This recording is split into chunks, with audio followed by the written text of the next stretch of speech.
Hai, Assalamualaikum warahmatullahi wabarakatuh. Bersama saya Ailena Solisitor Costa Rica Alkitian.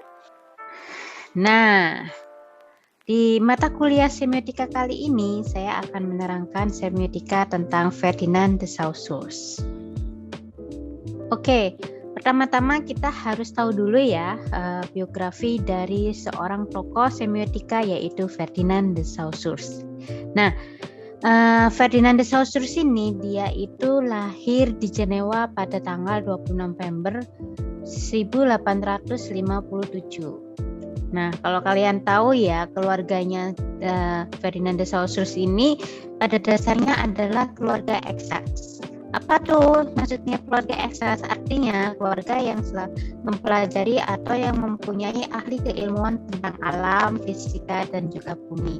Ya seperti itulah. Jadi kayak berbau-bau tentang fisika, kimia dan lain sebagainya gitu. Nah, tetapi Ferdinand de Saussure ini ternyata punya minat yang lain gitu ya. Nah, minatnya apa? Minatnya adalah dia lebih minat pada bidang kesusastraan atau bidang linguistik begitu. Nah, karena dia punya minat di bidang sastra ya atau bidang linguistik ya. Nah, dia tahun 1876 sampai 1878 dia belajar ilmu bahasa di Leipzig.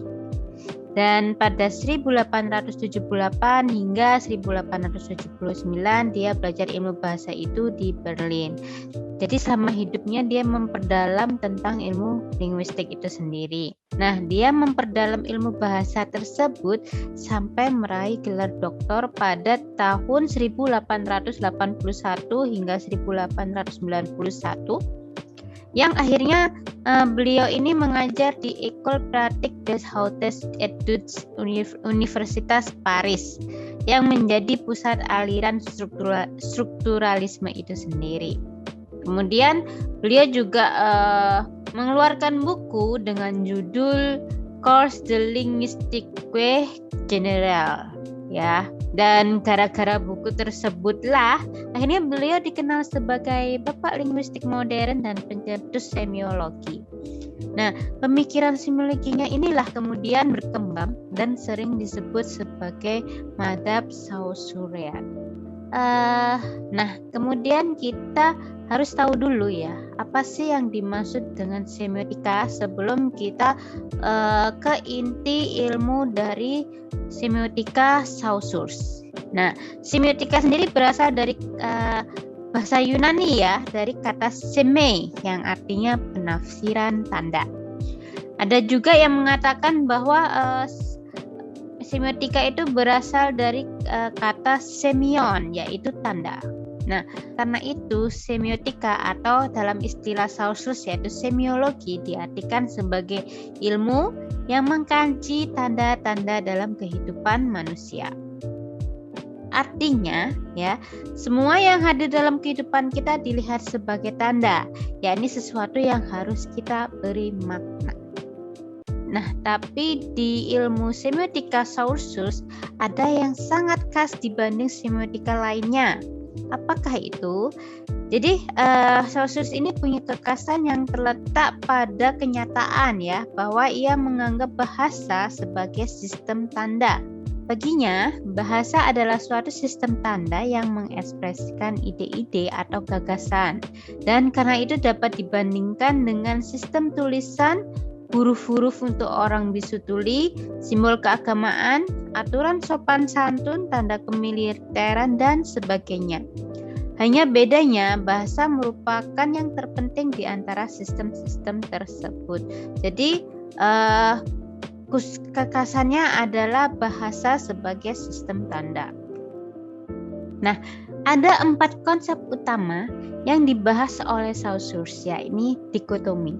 Yang pertama adalah signifan dan signify. Kemudian yang kedua adalah language dan parole. Ketiga adalah sinkronik dan diakronik. Dan yang terakhir sintaktik dan paradigmatik. Nah, kita bahas dulu ke konsep signifan dan signify ya. Jadi begini, bagi sources yang kita sebut tadi ya, yang saya sebutkan tadi bahwa dia memiliki kekhasan, yaitu bahasa merupakan sistem tanda yang memiliki dua sisi yang tak terpisahkan. Jadi seperti dua halaman pada selembar kertas ya, nah itu kan tidak terpisahkan gitu ya. Nah, sources ini mengemukakan bahwa setiap tanda atau tanda linguistik ya, atau bisa disebut dengan sign atau sign linguistik dibentuk oleh dua buah komponen, yaitu signifian atau bisa disebut dengan signifier, terus signify atau biasa disebut dengan signify. Nah, hubungan antara signifan dan signify itu sangat erat karena keduanya merupakan satu kesatuan yang tidak dapat dipisah. Nah, signifan atau signifier itu adalah citra bunyi atau kesan psikologi bunyi yang timbul dalam pikiran kita atau kita sebut dengan penanda. Sedangkan signify atau signified adalah pengertian atau kesan makna yang ada dalam pikiran kita. Artinya petanda. Nah, jadi kalau kita bilang ya, petanda itu sama dengan makna ya, atau yang bisa disebut dengan signified. Sedangkan penanda itu adalah bentuk atau objek tanda atau yang bisa kita sebut dengan signifier. Ini ya, kalau kita lihat ini ada rumus seperti ini. Nah, saya kasih contoh sebuah cara bagaimana kita menganalisis sesuatu dengan semiotika Saussure ya. Tapi saya kasih contoh yang sangat sederhana. Nah, dalam semiotika Saussure ini ada namanya tanda atau sign, kemudian ada penanda atau yang disebut dengan signifier dan penanda dengan signified, gitu ya. Nah, jika tanda itu saya beri di penanda itu suara gitu ya. Jadi dari suara saya ngomong seperti rumah gitu ya. Maka konsep yang ada di pikiran saya dengan Anda pasti berbeda. Rumah yang seperti apa yang ada di pikiran saya gitu ya. Bisa jadi rumah yang ada di pikiran saya itu adalah seperti ini gitu ya.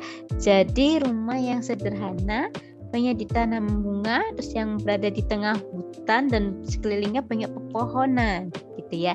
Tapi bisa jadi ketika saya ngomong rumah di hadapan Anda, pasti Anda mempunyai konsep rumah yang berbeda di pikiran Anda. Nah, bisa jadi seperti ini, Anda bisa memikirkan rumah yang sangat indah, yang rumah yang bak istana ya, yang luas ya di tengah perkotaan, atau mungkin rumah di pedesaan yang sangat sederhana dan rumahnya terbuat dari bahan-bahan yang alami gitu ya, seperti dari kayu dan lain sebagainya. Atau mungkin Anda memikirkan konsep rumah yang tinggal di apartemen seperti itu. Jadi ketika ada suara rumah, pasti orang akan menangkap suara itu dengan konsep rumah yang beda di pikiran masing-masing. Satu lagi, saya punya contoh misalnya tanda ya. Kemudian penandanya ternyata ada suara bunyi dari kejauhan, yaitu suara duar gitu ya. Nah, bisa jadi ketika saya mendengar suara itu, di pikiran saya itu bisa macam-macam. Apakah itu suara bom, atau suara tembakan, atau suara LPG meledak dan kebakaran seperti itu gitu. Dan pasti Anda juga memikirkan hal yang berbeda dengan saya. Bunyi apakah itu gitu ya. Jadi menganalisis dari bunyi dan suara yang tadi saya contohkan. Nah, kemudian ada lagi, saya punya contoh lagi, misalnya sebuah tulisan gitu ya. Ketika ada tulisan kucing gitu ya, pasti pikiran saya, kucing yang seperti apa sih yang tulisan ini gitu ya.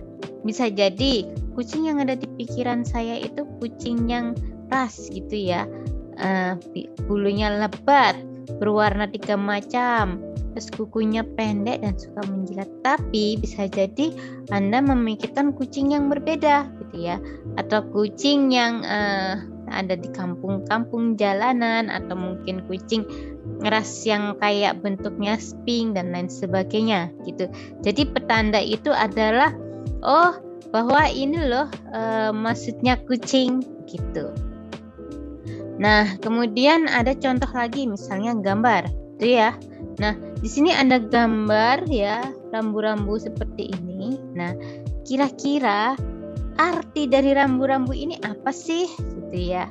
Nah, arti rambu-rambu ini pasti Anda sudah banyak tahu ya bahwa rambu ini adalah dilarang untuk putar balik gitu. Nah, itu konsep. Jadi sesuatu yang kita lihat dalam kehidupan sehari-hari itu pasti berhubungan dengan tanda. Nah, jadi rambu-rambu larangan putar balik tandanya ya. Penandanya itu merupakan citra visualnya dan petandanya itu adalah konsep dari citra visual ini. Kalau kita melihat di jalan ada tanda seperti ini, maka dilarang putar ke kanan atau dilarang putar balik. Nah, kemudian kita lanjut ke konsep kedua, language dan parole. Nah, menurut Saussure ya, bahasa memiliki dua aspek, yaitu language dan parole. Hubungan antara penanda dan petanda yang ditetapkan berdasarkan sistem kaidah yang dinamakan language. Sementara aspek parole yang yakni praktik berbahasa di dalam kehidupan masyarakat atau wujud ujaran seorang individu pada suatu saat tertentu. Nah, kalau language ini lebih ke arah keseluruhan sistem dalam bahasa yang digunakan oleh suatu masyarakat sebagai alat komunikasi verbal. Nah, biasanya bahasa yang diakui keberadaannya dan disepakati segala aturannya oleh para pemakainya. Sedangkan kalau parole itu adalah realisasi perwujudan dari pemakaian language oleh setiap individu pada masyarakat tersebut dalam kondisi tertentu. Nah, contohnya adalah ini saya ada ibu-ibu atau mbak-mbak ya yang sedang berbicara. Nah, kalimat perempuan ini ngomong seperti ini. Cin makan kui, sabi tapi aku mager, dah PW banget. Nah, dari bahasa ini kalian tahu kan ya bahwa ini merupakan bahasa dari bahasa kagaul atau kekinian, yaitu language. Kalau language ini bahasa yang diakui keberadaannya dan disepakati segala aturannya oleh para pemakainya. Jadi kalau kata-kata sabi itu kan kalau bahasa kekinian itu bisa ya, bisa. Kalau mager itu singkatan dari males gerak gitu ya. PW posisi wena ya cinta kui ayo gitu ya. Jadi ini sudah kesepakatan bersama gitu ya oleh komunitas atau sering digunakan oleh masyarakat kita menggunakan bahasa-bahasa yang seperti itu. Dan parolnya kita mengaplikasikan itu ke dalam dunia sehari-hari. Jadi kalau parol itu perwujudan ya dari pemakaian language tadi. Nah, contoh lagi, piye kabarmu? Alhamdulillah api-api wae gitu ya. Itu kalau kalian tahu itu piye kabarmu itu kan ada bahasa Jawa gitu ya, api-api wae. Kalau orang Jawa ngomong sama orang Jawa itu pasti paham. Karena secara language itu disepakati oleh masyarakat Jawa gitu ya. Tapi kalau orang Jawa ngomong sama orang Sunda gitu ya, atau ngomong sama orang Betawi dan lain sebagainya yang tidak paham dengan bahasa Jawa, pasti roaming gitu ya, karena mereka tidak tahu itu artinya apa gitu ya. Nah, bahasa itu pun juga bahasa daerah yang lainnya itu juga merupakan muncul dari kesepakatan bersama gitu ya, kesepakatan kelompok yang sangat luas begitu. Nah, kemudian konsep ketiga yaitu sinkronik dan diakronik gitu ya. Telaah bahasa dilakukan dengan cara sinkronik dan diakronik. Sinkronik artinya mempelajari suatu bahasa pada suatu kurun waktu tertentu saja. Ya, sedangkan diakronik adalah telaah bahasa sepanjang masa atau sepanjang zaman bahasa itu digunakan oleh para penuturnya. Nah, kalau konsep sinkronik itu biasanya kajiannya lebih difokuskan kepada struktur bahasanya ya, bukan perkembangannya. Kemudian studi sinkronik bersifat horizontal dan mendatar karena tidak ada perbandingan bahasa dari masa ke masa serta bersifat deskriptif karena adanya penggambaran bahasa pada masa tertentu. Kemudian linguistik sinkronik ini mengaji bahasa pada masa tertentu dengan menitik beratkan pengkajian bahasa pada strukturnya. Tujuannya adalah linguistik sinkronik ini untuk mengetahui bentuk atau struktur bahasa pada masa tertentu. Nah, konsep sinkronik ini ya, adapun contoh dari linguistik sinkronik beberapa diantaranya adalah sebagai berikut. Itu ya, penelaahan bahasa Sunda pada masa kerajaan Hindu-Buddha. Itu ya, mengkaji penggunaan bahasa Melayu pada masa penjajahan, menyelidiki bahasa Indonesia pasca Sumpah Pemuda dan lain sebagainya. Kalau kita lihat ya di sini kajiannya difokuskan ya pada struktur bahasa ya dan bukan perkembangannya gitu ya. Jadi dia lebih bersifat horizontal dan mendatar gitu ya. Jadi tidak ada perbandingan bahasa dari masa ke masa dan bersifat deskriptif gitu ya. Nah, biasanya mengkajinya pada masa tertentu dan menitik beratkan pengajian bahasa pada strukturnya. Jadi kayak begini ya. Nah, itu bisa jadi pada masa tertentu ya, yang menitik beratkan pengkajian bahasa pada strukturnya, seperti pada masa kerajaan Hindu-Buddha. Dia berarti menitik beratkannya ke bahasa Sundanya, kemudian penggunaan bahasa Melayu, tapi waktunya adalah masa penjajahan. Kemudian bahasa Indonesia dengan waktu pasca Sumpah Pemuda dan lain sebagainya bisa kalian bikin sendiri sesuai konsep sinkronik gitu ya. Sedangkan konsep diakronik ya itu bersifat vertikal, artinya kebalikan dari sinkronik gitu ya. Jadi bersifat vertikal nih yang diakronik ya, dan historis serta di dalamnya terdapat konsep perbandingan. Nah, linguistik diakronik ini mengkaji bahasa dengan berlaluinya masa yang menitik beratkan pengkajian bahasa pada sejarahnya. Selain itu, linguistik ini memiliki ciri-ciri evolusi dan cakupan kajiannya lebih luas sehingga dapat menelaah hubungan-hubungan di antara unsur-unsur yang berurutan. Tujuan adanya linguistik diakronik ini untuk mengetahui keterkaitan yang mencakup perkembangan suatu bahasa atau sejarah bahasa dari masa ke masa. Nah, konsep diakronik ini ada contohnya ya, yang kebalikan dari sinkronik. Nah, ini perkembangan bahasa Melayu pada awal adanya hingga sekarang. Kemudian perkembangan bahasa Sanskerta dari awal kemunculan hingga punah. Perkembangan bahasa Indonesia dari awal dibentuk hingga sekarang. Jadi dia bersifat vertikal ya. Terus ada konsep perbandingan seperti masa awal hingga sekarang ya, waktu yang dulu dengan sekarang. Kemudian waktu awal kemunculan hingga sudah tidak ada waktu kepunahannya, terus dari awal hingga sekarang, seperti itu. Nah, kemudian kita memasuki konsep yang terakhir, yaitu konsep sintakmatik dan paradigmatik. Nah, hubungan sintakmatik adalah hubungan antar unsur yang terdapat dalam suatu tuturan yang tersusun secara berurutan dan bersifat linear. Sedangkan hubungan paradigmatik yakni hubungan antar unsur dalam suatu tuturan dengan unsur sejenis yang tidak terdapat dalam tuturan yang tidak terdapat dalam tuturan yang bersangkutan.